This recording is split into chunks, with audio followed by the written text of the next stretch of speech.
What's going on, everybody? Welcome to another brand new installment of Renegades Reviews, exclusively here as always on the Casa D18 Studios channel. I, of course, am your host, the Renegade JJ Williams, and today I'm going to be closing out the Star Trek saga, the main timeline, last film with the Next Gen cast, with Star Trek Nemesis from 2002. Starring Patrick Stewart, Jonathan Frakes, Brent Spiner, LeVar Burton, Michael Dorn, Gates McFadden, Marina Sirtis, Tom Hardy, Ron Perlman, and Kate Mulgrew. What's going on, everybody? Thank you for joining me here once again for another brand new installment of Renegades Reviews. And like I said during the intro, today's show is the final chapter of the primary Star Trek motion picture timeline. It started all the way back with Star Trek the Motion Picture in 1979, and it ends here in 2002 with Star Trek Nemesis.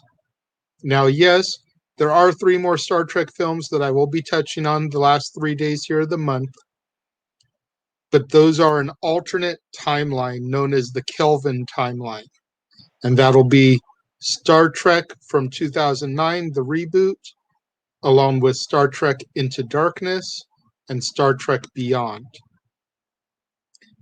As with Nemesis, Insurrection, and First Contact, I've never seen those movies before, so I'm really kind of curious to see what's in store for me when I get to those. But we're not here to talk about that now. We're here to give our swan song to the USS Enterprise and the Next Generation cast. And let's get into it here, shall we? Captain's log, star date 202128.5. Our film opens on Romulus, and members of the Romulan Senate are debating the terms of peace and alliance from rebel Reman leader Shinzon. Now, the Remans are a slave race of the Romulan Empire from the neighboring planet of Remus, who were used as miners and cannon fodder. Now, while there is a faction of the military who supports Shinzon, the Praetor and the Senate are opposed to an alliance. After rejecting the motion, the Praetor and the senators are disintegrated by a device that was left in the room by Shinzon.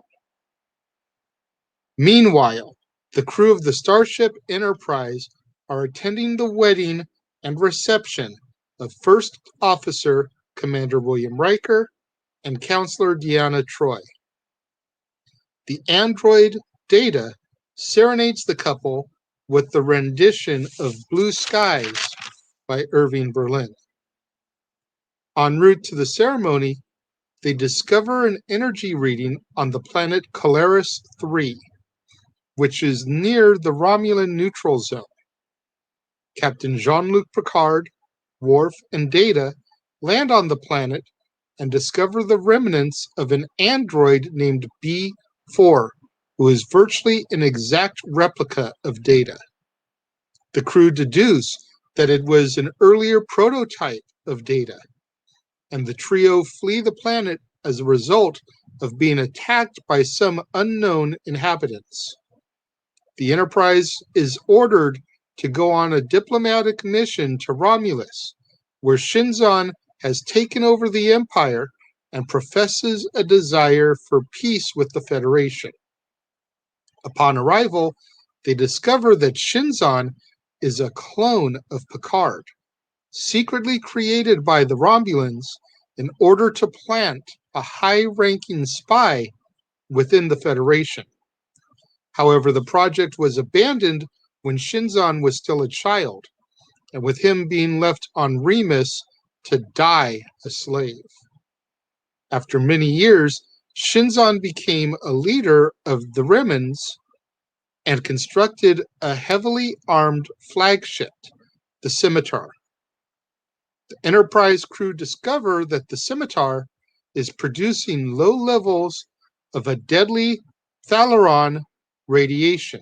There are also unexpected attempts to communicate with the Enterprise computers, and Shinzon even violates Deanna Troy's mind through the telepathy of his Reman viceroy. Dr. Beverly Crusher discovers that Shinzon is aging rapidly because of the process that was used to clone him, and the only possible treatment is a transfusion of Picard's blood. Shinzon kidnaps Picard and B4, having planted the android on Kalaris as a lure. Data reveals that he swapped places with B4 and rescues Picard.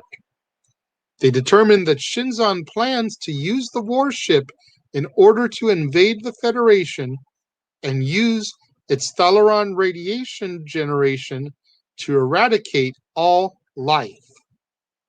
The Enterprise races back to Federation space, but is ambushed by the Scimitar.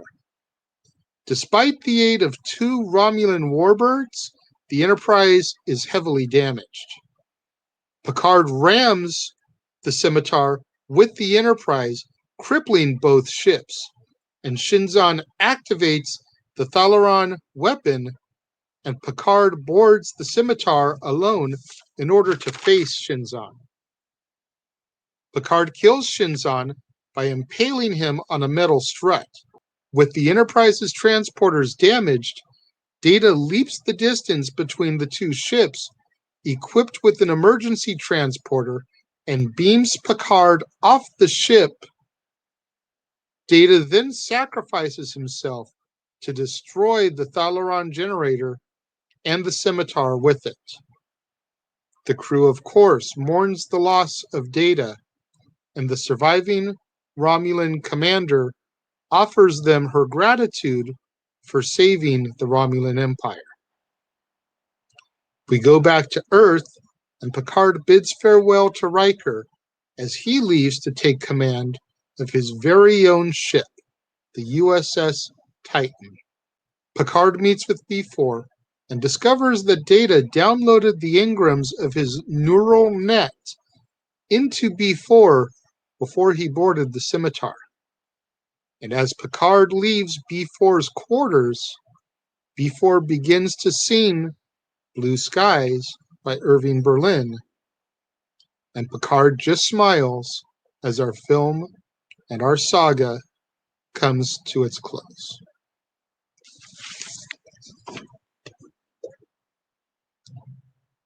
This was a good one. I'm not going to waste too much time discussing it right here, right now, though. Allow me to bring in my special guest for this episode to help me bring this timeline to the proper end that it deserves. None other than the owner-operator of the Jeff Meacham Network, the man, the myth, the legend, Jeff Meacham himself. I appreciate the welcome, as always, here on the Renegades Reviews, my friend. It's been a crazy week. I did way more this week than I intended to, between Mikey's show coming back for the brief time it came back. I was on for, it felt like forever, on Wednesday night with the Greg Cherry show and then the AEW predictions. So it's a nice change to go into a different universe than wrestling. So I appreciate being here. Love the shirt. Dig it. Thank you. Thank you.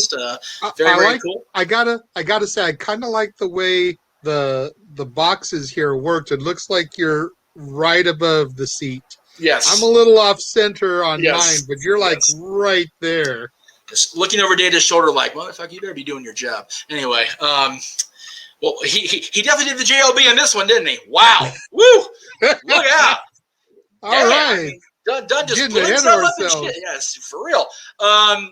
Yeah. So Star Trek Nemesis, sir, what do you think about Nemesis? You know, the final chapter of the main timeline. Yes. And it's funny. I said when we started this month, when you did your sci-fi thing, that I had my reasons for doing the final chapter of the Skywalker saga and the final entry in this original timeline. The reason I did Skywalker is because it was the only Star Wars movie to date that Dylan and I saw together. And I thought that was so cool that he and I experienced the end of the saga together, because neither one of us grew up on the movies as a whole, because he's 13 and most of the movies are old as Uncle Jay. The year after, am I right or wrong? Come on now. No, you're right, but just thanks. You won't. Hey, I got to give you shit on your channel every once in a while. I mean, there you go. So, I anyway, give you enough crap on your channel, so you know. especially on the non-wrestling weeks when I, tend to shy away and not talk as much. So I'm taking my advantages here, damn it. But with Star Trek, this is one of those where it's bittersweet for a couple of reasons. Number one, it shouldn't have been the last chapter. Every single cast member in this movie, especially Marina Sirtis, who I talked to at the convention after this was released, which was in 2003, the following summer, when I went to the Star Trek convention in Las Vegas at what used to be the Hilton. Now it's shit, I don't know what the hell it's called anymore. But it's still there. It's not the Hilton anymore. And she told the crowd, we told you, if you guys didn't come out and get those box office sales up, no more TNG movies. And prophecy revealed, delivered, no more TNG movies. And we had the Kelvin timeline, which you're going to get into starting tomorrow. And that's, I was surprised how much I enjoyed the Kelvin movies, because I didn't want to. And when I had to, okay, this is why this is it. So I do enjoy them now. The other reason this movie is very bittersweet is, of course, the loss of Data. If you were a fan of TNG, like I have been, the TNG has been around less time than I have on this planet, but I have been a TNG fan its entire existence. TNG is what made me a Star Trek fan. I do enjoy the original cast movies. We've talked about that, even the odd ones, but except for 5, because Final Frontier is just a completely mind-boggling cluster.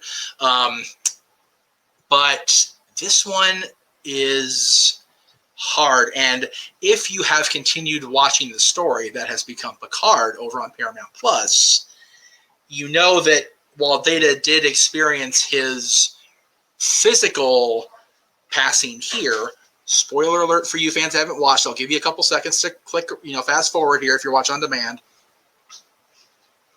The season finale of Picard season 1, we actually see Data's legitimate passing, which is so rough, because it's like, man, it's better if we had to do this 20 years ago. Why are you doing this to us now? Like, Jesus. Data is such a beloved character, much like Spock in the original series. There's always that unique character that doesn't really quite fit in with the rest of the crowd.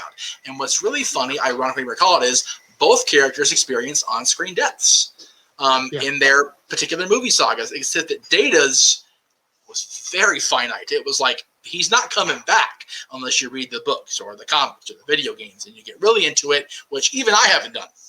So there you go. But then to get him back at the end of season 1 of Picard, and it's like, oh wait, he's not really. This is, and like the more you get into the episode, it's like, oh no, and I'm gonna cry again about it. But I was one of the people that actually went in the theater and saw this, because I knew that Marina was going to be right and that we were going to lose the TNG movies if we didn't, but it didn't work out. When he beams onto that ship and he slaps that thing on Picard's chest and Picard dissolves and he says goodbye, it's very much like the Han Solo moment in Force Awakens, where it's like, oh no, oh my god, and then he fires the phaser and you just, much like Troy on the bridge, watching it happen, you're like, yeah, actually, like, oh my god. And then I remember Picard coming on it. I just watching it back. Picard coming on the bridge and just like acknowledging that was it. It was like, ah. And the whole toast and the inkling that maybe we'll get something out of it, because B4 starts to recite the song. It's like, okay, maybe there's something here. What y'all don't see is the bonus features, which are just tremendous on these Blu-rays, DVDs with Star Trek, especially Nemesis. The first thing we get out of the bonus features is Will Wheaton He's actually in the movie, in the deleted scenes. Your favorite next gen cast member. Although you know what, he's been way cool lately. He's a Kings fan, so I'm alright with Will. Even though Stewie can't say his damn name. But the best part. Tremendous. But he actually comes back for Riker and Troy's wedding. He's in a uniform, which is very bizarre because he left Starfleet. Like, he went on and did the whole Traveler thing, and he became like this higher being power thing or whatever. So, and he's apparently wearing like actual like uniform pips. So he's actually got a job in Starfleet in 2379. It's like, we don't get anything out of that because he's not actually in the canonical movie. So who knows where it went? Maybe we'll get an explanation in season 2 of Picard. I don't know. All I know is Will's hosting the post game shows, so he's involved somehow. We also, at the very end of the movie, if you watch the bonus features, get the new first officer introduced. Forget the guy's name, unimportant, non-canonical, whatever. So there are scenes in this movie that give you hope that there's going to be life beyond Nemesis. It didn't work out that way for us hardcore fans. It's very disappointing. And as I said, it took me a lot to get behind the Kelvin timeline, which we'll get into tomorrow over the weekend, as you said. See, I think it's funny. I think it's funny, though, because as I watched the film, granted, I already knew that there weren't any more in the canon, so that's beside the point. But the way the story unfolded, it seemed very much like a definitive endpoint to me. I mean, you had Riker and Troy get married, and Riker is going to go off and start his own ship and take command of the Titan. You have the death of Data.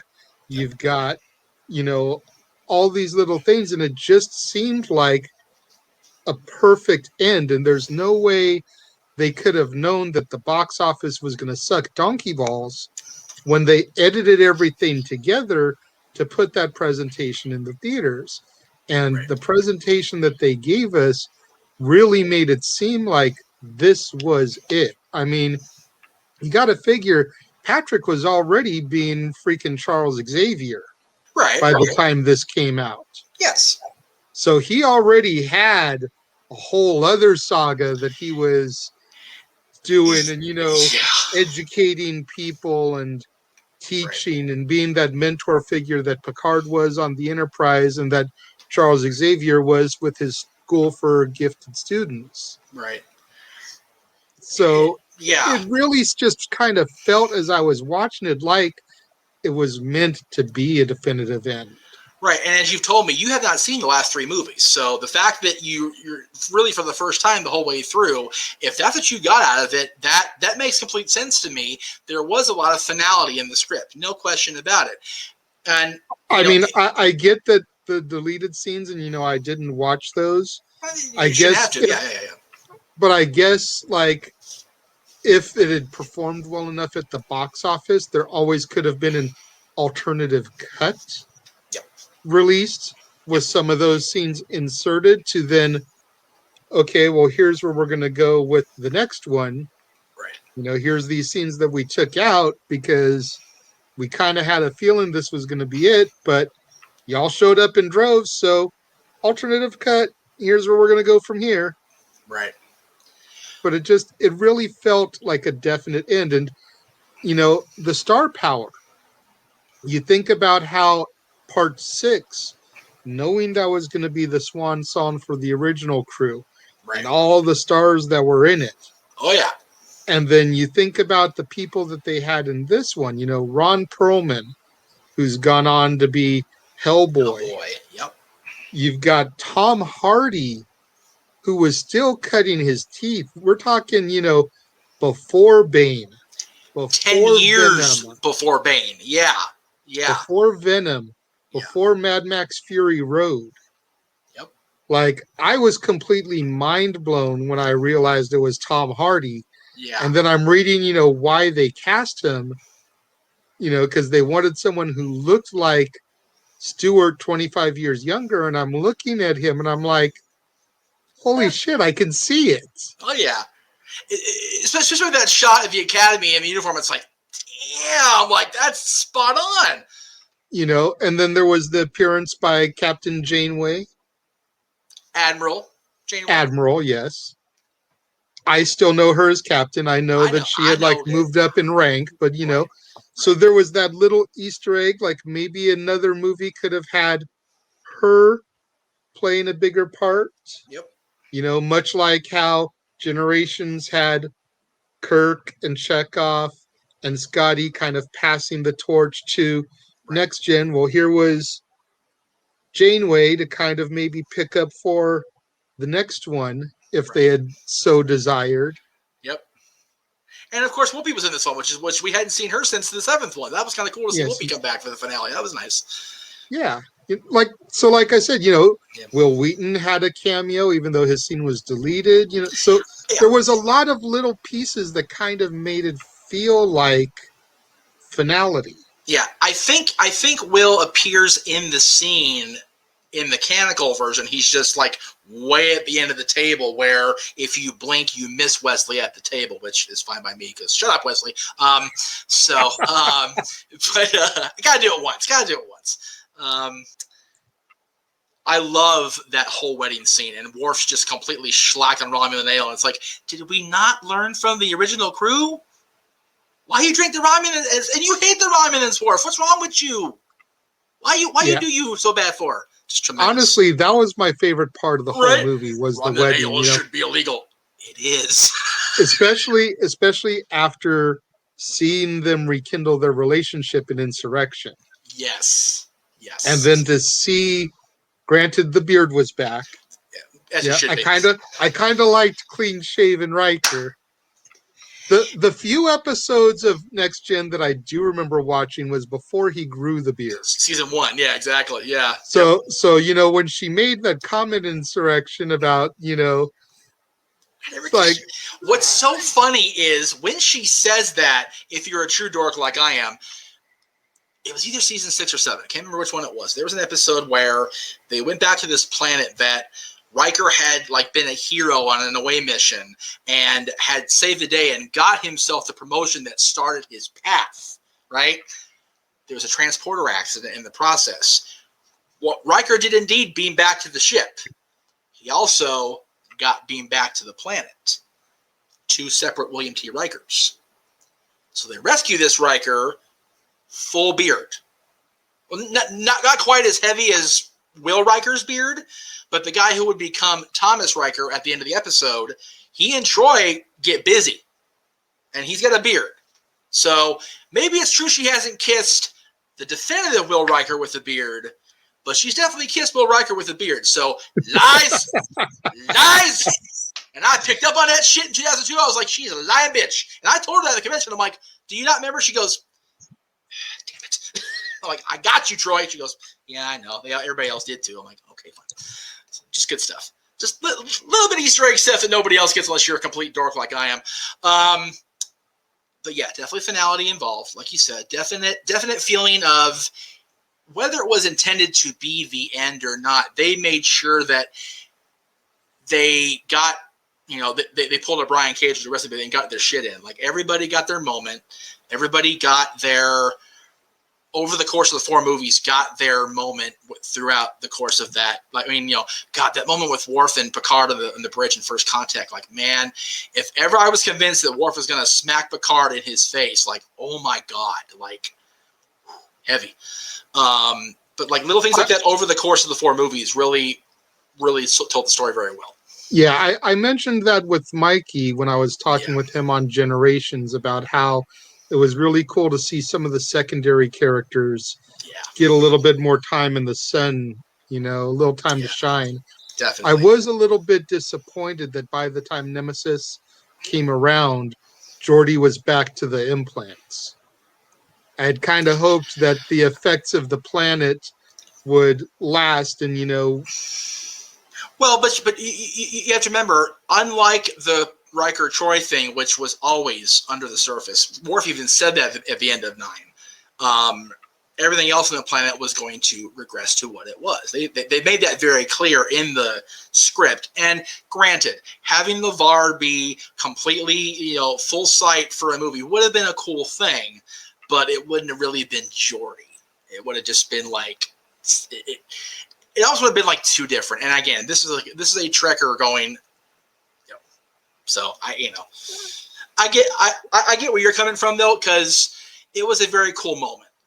Yeah, on that mountaintop there, with for him to be able to see the sunset for the first time with his own eyes, right? That kind of got me a little bit. That was a cool little emotional moment. You want to talk about emotional? That took me back to, again, season 1, when Q is trying to convince Riker to join the Q and gave him the powers of Q to test his Riker-ness against Q, because, two very strong personalities there. And Riker wipes the blindness out of Geordi's eyes, and he sees Tasha, who is Denise Crosby and smoking freaking hot in 88. You were as beautiful as I knew you would be. It was like, ugh. And then, to have him say to Riker, I don't want it this way. Much like Insurrection. I don't want it this way.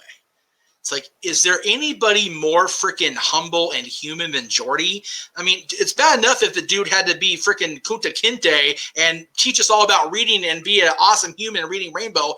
Dude's got morals for days on this show. I love LeVar Burton. I will never take away the awesomeness of LeVar Burton. I mean, no. I did find it a little questionable when we first found the Next Gen crew in Generations that they were on a ship holodeck. And, as we touched on, LeVar Burton was Kunta Kinte, but, I was like, this might not age well if you're a big fan. Like, I'm just curious if I was one of the few people that put that connection together, but I digress. And the fact is, like, he's the one that has to play the freaking comedic foil in that scene, because Data done steps in it, like, and Geordi's like, not good. I wouldn't go in the SipK for a few days if I was you, because Crusher's gonna kick your ass. Again, these 4 movies for a Next Generation fan are just like a freaking love letter to our hearts. Insurrection was what it was. I know you liked it. I've come to appreciate it more as I've gotten older. When I first saw it, it was very much like the odd original True movies. It's like, ugh, this is so weak. It's really not. No, and to me, I may be alone in the theory and in the process of this, but out of the 3 that were solely Next Gen, right, that was my favorite.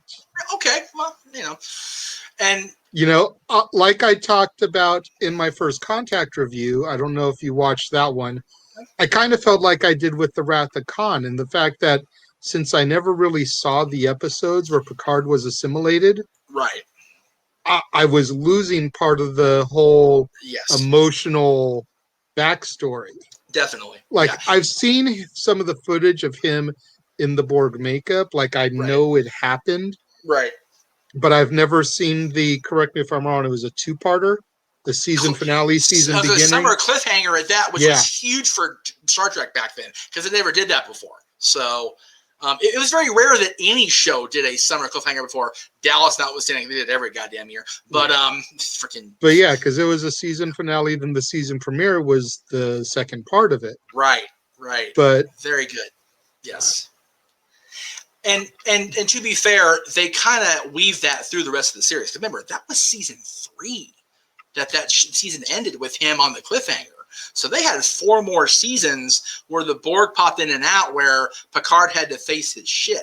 Plus this season of Picard, which is actually post Nemesis, obviously, but even still, he never stopped struggling with his Borg experience.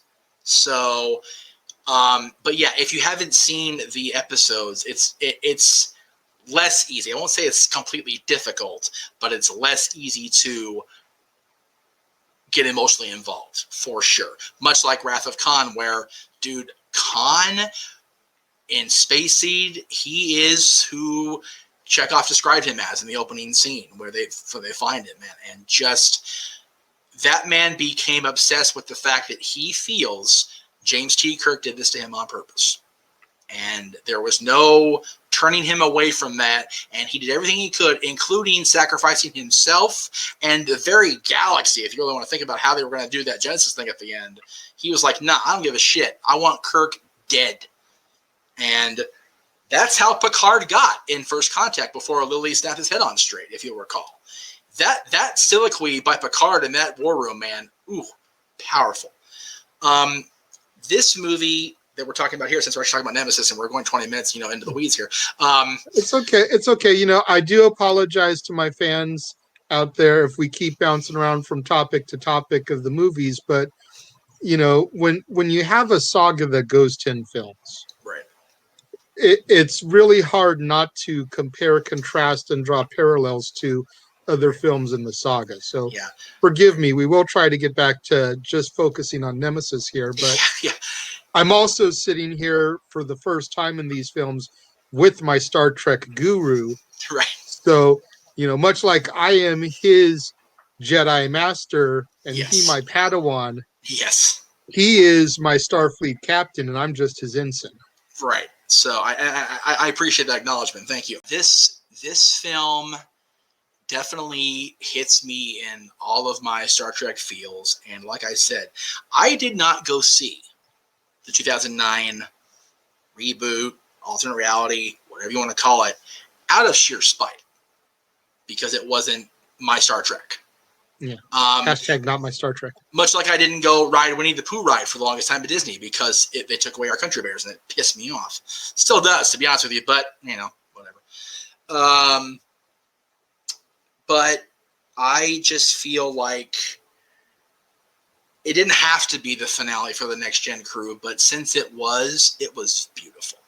It was a very, very well done. People kind of crap on it in hindsight, 20 years removed. I love this entry almost as much as I love First Contact. I think that's the definitive Next Gen movie by far. It's got all the bangs and whistles of the Next Generation story in it. So that one definitely kicks the most ass. But this one definitely, you've got an old enemy who you don't really expect, the Romulans, to come roaring back because the Romulans were the Federation's allies during the Dominion War on DS9. So for them to be the enemies, but not really because it's the Remans and Shinzon that's causing the shenanigans. So very cool take. I did like the whole Picard clone thing.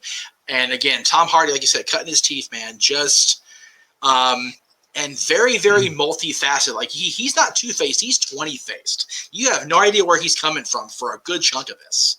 And I love that about him. I did like like I said, I liked the addition of Whoopi in the beginning. I liked Will being there at the beginning, even though you didn't really hear from him. I love Guinan's comment about 20-something husbands. Like that's great. That's such a Whoopi's been around for so long as the character as far as her lifetime that it makes total sense. And again, the fact that the Romulans are the enemy and they have Romulan and all messing with Worf, it's like that's a great little tie-in if you really pick up on it. Just again, there's little bitty things that really hit you right in the pip every single step of the way. I love this. Yeah. One thing that I noticed through this part of the saga is that each film had like a definitive different villain. Yes. Whereas the majority of the original 6 was always the Klingons. Yeah. And if it wasn't the Klingons, it was humanity itself screwing with them. I mean, really. So, like, I really, really liked that. Again, one of the things I talked about with Mikey is that for him, he said that Generations was when it ended because he didn't really like the whole Borg and everything. And I was like, and I told him though, and I'll get your take on this. My exact reply was, but Mikey, how many more movies could the Klingons be the villains? Right. Yeah, it's like exactly by the time the Borg was introduced in Next Gen, we had already had, Terminator 2, Aliens, like the Supreme Leader in Captain EO, who was a huge influence for the Borg design. Yes. We already had these type of creatures out there. It was like, And next gen, you've got a freaking Klingon on the crew. So, like, how are the Klingons still going to be the bad guys? And yet they still handle your weren't. people. Yeah. And they were generations for a part of the time. Like the Klingons weren't the ultimate heavy. They were, Malcolm's bitch essentially. But yeah. So, and okay, personal thing. I hated the fact that Lursen Bator became the freaking bitches and got killed off by freaking involvement with Dr. Soren. I thought, man, they've been such a strong presence for so long. You just off them like that? That's bullshit. My opinion. But yeah, the Borg, man, and I love you. Remember Captain EO's tie into the Borg? I love you for remembering that, dude. Good on you. Thank you for that. When I first saw Captain EO, obviously in the 80s, I didn't think about it. The Borg hadn't been created yet, right? But like over time, you see the images, and you see the images of Picard, and then you go back and you look at it, and it's like, hey. Yeah, wait especially a minute. with First Contact and the Borg Queen, you're like, so yeah. Angelica Houston, is that you? Right? Yeah. That would have been a hell of an Easter egg cast. I'm not gonna lie. That would have been funnier than should have actually cast her. Like, I'd have popped. Like, I think even Dylan's mom would have popped on that one. Like, for like, I know, I understand this reference. Right? Jesus, straight on freaking Captain America. Seriously, straight up Cap moment there. It's like, I get this one. But yeah, it's a cool little moment. What I found funny, and I don't know if you recognize this, because I know you're into like the really funny Easter egg stuff. One of the people that was throughout Star Trek, and I mean going back to the original series, that's how old this dude is. I love this guy, but Tom Morga, who played Michael Myers for the majority of The Return of Michael back in '88, is a couple different remans in this episode, in this movie, as far as like the stunt casting remans where they're like getting beat up and thrown around and shit. But he's been in at least one movie from each of the different casts, and at least 2 or 3 episodes of each series, including the newer ones. So, dude, Tom Morga is like the Star Trek MVP. You didn't know you had, didn't know you needed, but you definitely deserve. He's awesome. Love this guy. And the fact that he's Michael, just like really, it's like, dude, he's Michael Myers and a Star Trek guy? Dude, I love him. Yeah, love it. If you're ever at a con again, Tom, you've got a definite customer. I'll tell you that right now. Because now that I know know what I know, I got you, boo. Let's try to reel this in a little bit here. Yes, I know. I know. It's okay. It's okay. I knew we were going to go long, so I kept my synopsis short. Cool. Well, luckily it's easy to be short because there's a lot of point pivots, but this movie flows way quicker than I thought it would, for sure, on screen. So, rating. You know how I do. Yeah. What do you give Star Trek Nemesis? Now, are we still doing, because it's a regular entry, not a Family Guy, we're doing the full 5, right? Yes. Okay. I only did that out of parodies. Right. And this is like a legitimate movie. And you said I can't do halvesies or I can't do quarters? You can't do quarters. Halves are okay. Okay, then I did 4.5 because I would give it a 4 3/4. It's not the perfect Star Trek movie, but it's damn close. So I will say 4.5. Again, there's a lot going on anyway, so I can't really justify them making sure Will gets the screen time, Wesley gets screen time, to make sure everybody gets seen from the old series. The first season, Denise is dead. Sasha's dead, so you can't have her, obviously, unless you have freaking Force Ghost shit like we did for Rise of Skywalker. So, whatever. But I love they brought Whoopi. Like I said, they brought Guinan back, which is always cool for me. But I wish they would have had more of a explanation, like why Wesley's there. He's just randomly like, hi, he's sitting there. I would have liked to have seen more of the story that we all really wanted, the Star Trek fans, like where are they going, Picard and Crusher? Because that was always teased the full 15 years. And if you're a canon-only fan, no resolution. It's like, now you read the books like I do, they're married, they got kids, it's all good now. But yeah, those two things really, it's so funny, both things are Crusher related. The lack of Crusher really hurts me, because I love those two characters. Yes, I like Wesley. Leave me alone. I'm over it. But other than that, it's definitely a great end to it. And I feel that they couldn't have really done a whole lot more to make it better. It's just, it still sucks. It tugs the heartstrings because it is the last next gen entry. And I get it. Patrick was doing the X-Men thing, and little do you know how many times he's going to be in the X-Men movies because we thought 3 and done. Oh no, multiverse is a bitch. But then Jonathan's he came back for Days of Future Past. He was in Logan. Yeah. He did at least 5 X-Men movies. I was gonna say, so yeah, and he was in a couple other things like kind of peripherally too. And, Jonathan Frakes, who directed I think 2 of these. He did First Contact and Insurrection. He is a major director in the Star Trek. He's directed every damn thing now in Star Trek. He's directing most of Discovery, which I hear is a great show. I still haven't watched that. That's on my also with Gotham list because I haven't given either one of them a chance, and I feel like an asshole for it, especially the Star Trek one. I mean, my God, it's my jam. But and LeVar, we're airing this Friday, so LeVar is going to be guest hosting Jeopardy pretty soon because the fans demanded it. Because LeVar is just that cool a dude, and he's smart as hell, and he fits in with that Jeopardy host mode. So, everybody's done their own thing, so it's been cool.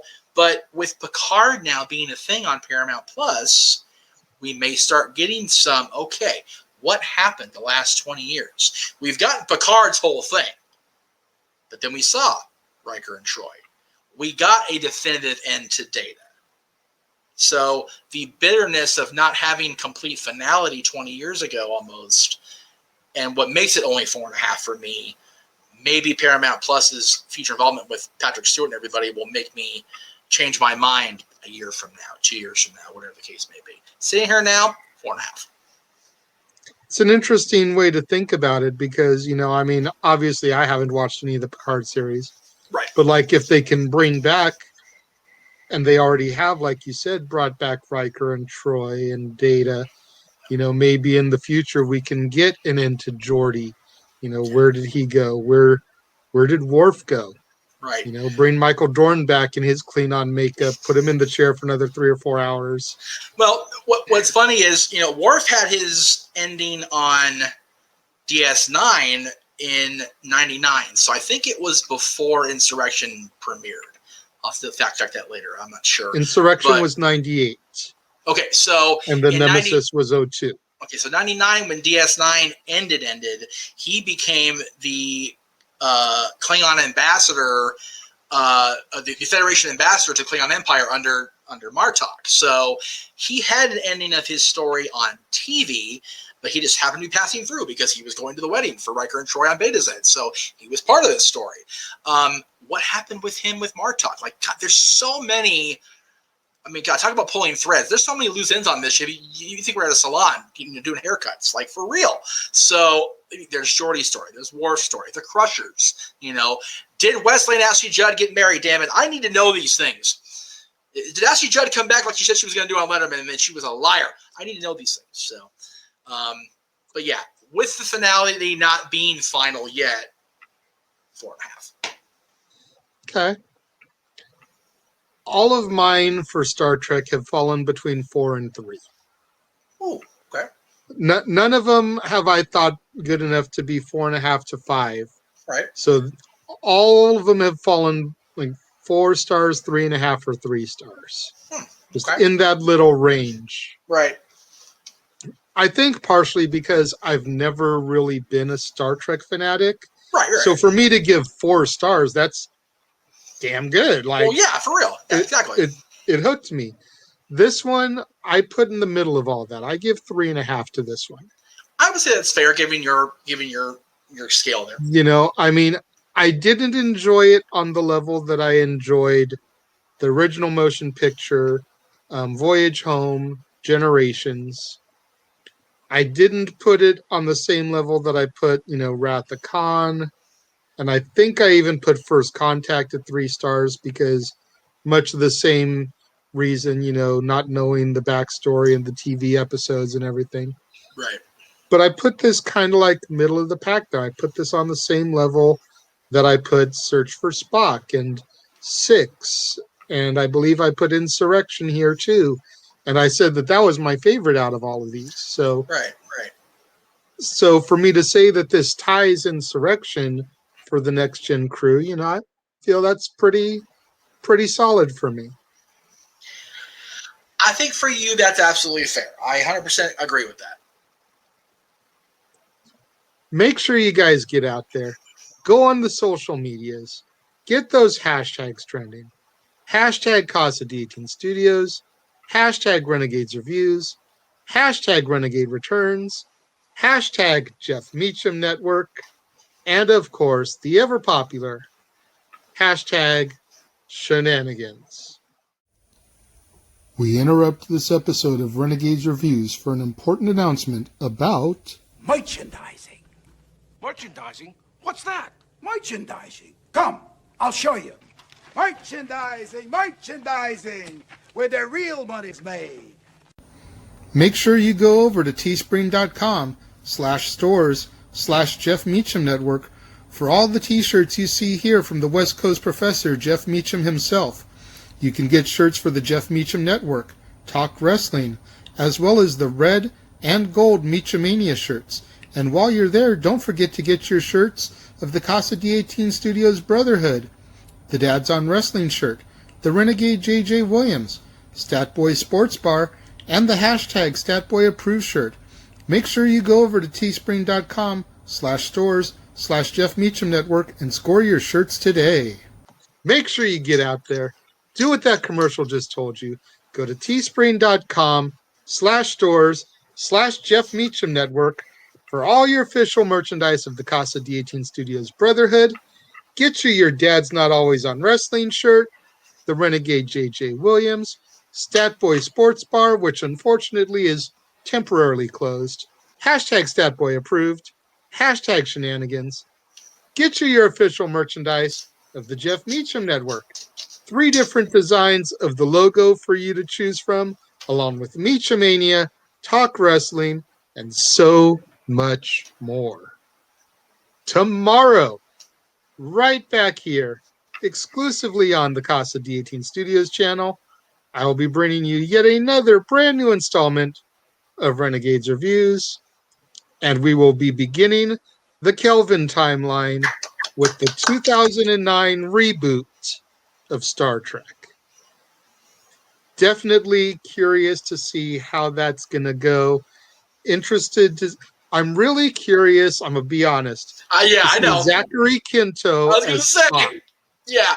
Because you and your heroes, he will always be Siler to me. I hate the show, Jay. He will always be Siler to me, and to see him play, the prim, proper, dry, logical Spock is going to be such a mindfuck for me. I'm very curious to see how he does the role, though. And in fact, you've seen Wonder Woman already, and you've had Chris Pine be Steve already. It's going to be interesting to have you shift gears with him, too. So, interesting to see how you're going to do all that. I'm whatever on. Like, I've seen him in a couple other things as well. Oh, okay. That's good. He's not that big a deal to me, but Zachary it's very much what I call the Stifler dilemma. Oh, jeez. Sean William Scott, I don't care what movie he makes from here to the end of time till the day he dies, I will always see him as Stifler. Yes. Agreed. Zachary Quinto, I will always see as Siler. Which is so funny because outside of our little bubble, like, Heroes really didn't, unfortunately, latch onto the consciousness the way that I felt it should. Like, it was so good. Yeah, it didn't. That's a whole other hour-long conversation. No shit, good grief. All I'm gonna say is, if you have never seen Heroes, but you consider yourself a fan of comic book movies and specifically the X-Men, yes, watch Heroes. I'm pretty sure it's on HBO Max now, so get on that, kids. But thank you to all my fans who have been joining me during the premiere, leaving your comments all the way over there next to Jeff. Greatly appreciate each and every one of you guys. All my fans that check me out on demand later in the day, leaving your comments down here. Thank you very much. We greatly appreciate you guys. Jeff, have you got anything else coming up this weekend that you want to plug or promote? I actually do, Uncle Jay. Thank you for asking me. So Sunday. You talk about merchandising, goodness sakes. Double or Nothing, AEW watch along. First time I've done an AEW watch along since Revolution up at the sister's house. And that was an experience because it was a double show because I had NWA and AEW on the same day. So I'm pretty sure this is the first AEW show I've done on its own just for the whole bay. So looking forward to it. Solid card from the folks at All Elite Wrestling. So going to be a fun show. Pre-show at 7:30 Eastern over on Facebook, Twitter, and YouTube. Hopefully Instagram, depending on technology being assholes. And then, of course, at 8 o'clock, 5 Pacific, full YouTube exclusive watch along over at youtube.com/Jeff Meacham. There you go. So all you guys out there on my channel that are still jonesing for your wrestling coverage, make sure you go to the Jeff Meacham Network and check that out. Thank you to all my loyal fans and viewers. I appreciate you guys tuning in each and every day right here on the Casa D18 Studios channel for my editions of Renegades Reviews. Thank you for tuning in. I will see you guys tomorrow, and make it so.